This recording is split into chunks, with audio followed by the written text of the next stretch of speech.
Now let's get to that breaking news coming out of Israel. One of the hostages taken captive during the October 7th Hamas attacks has been rescued from Gaza. CBC's Sasha Petrusik is tracking that story for us and joins us now live from Jerusalem. Sasha, what can you tell us?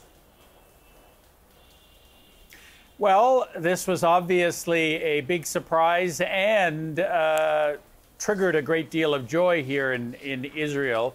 The hostage who was released, or rather who was rescued from a tunnel in the south of Gaza, is Qaid Farhan Alkadi, 52 years old, part of Israel's minority Bedouin community, very close-knit, and he was among those who was taken, in his case, from a kibbutz. He was a security guard for a packing plant, and he's been held in Gaza ever since. Now, you know, he was taken today from Gaza, taken to hospital almost right away, and his family was super excited. His brother posted some pictures of how he was looking, apparently in very good health, considering what he's been through.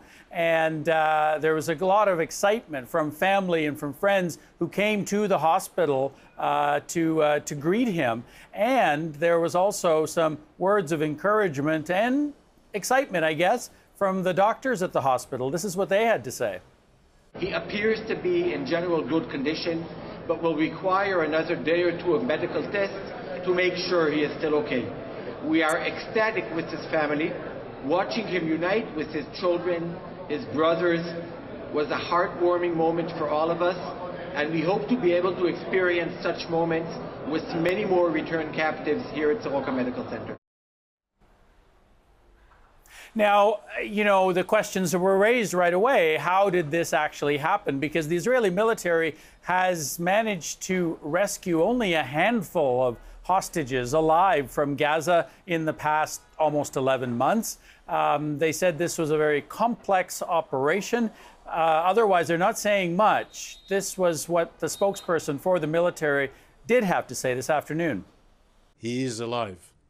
He is back home in Israel. We cannot go into many details of this special operation, but I can share that Israeli commandos rescued Qaid Farhan Alkadi from an underground tunnel following accurate intelligence. His medical condition is stable and he will undergo examination in hospital.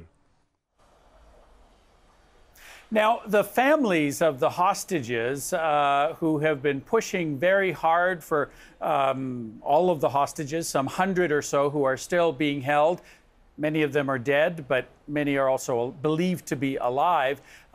They've been pushing very hard for a deal, a ceasefire deal with Hamas so that the rest would be rescued. They are very happy with what happened today, ecstatic really, but they are saying that the only way to get all of the rest of these hostages out isn't by trying to rescue them one by one, but in fact to try to get a deal where they would be released by Hamas. One of the conditions of a possible deal we keep hearing is the necessary flow of aid into Gaza, which once again we're hearing today, Sasha, is being disrupted. What can you tell us about that? Well, yes, this is all was triggered by Israel's order, the Israeli military's order, that another huge part of Gaza be evacuated so that they could get ahead with their go ahead with their military operations. These are several evacuation orders, but altogether something like 250,000 Palestinians are affected. They've basically been told to move out of the way because Israel says there are Hamas fighters who are in the civilian areas and they want to go after them.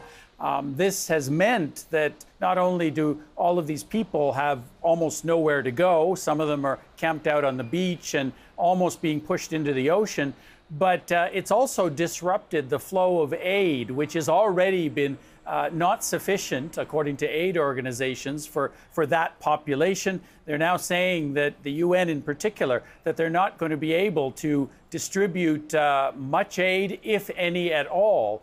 And this has been really a critical situation for them because it means hospitals are closing. It means that food is no longer available or medicine in some areas. as the aid organizations try to adapt to these areas where they can no longer operate. CBC's Sasha Petrusik in Jerusalem.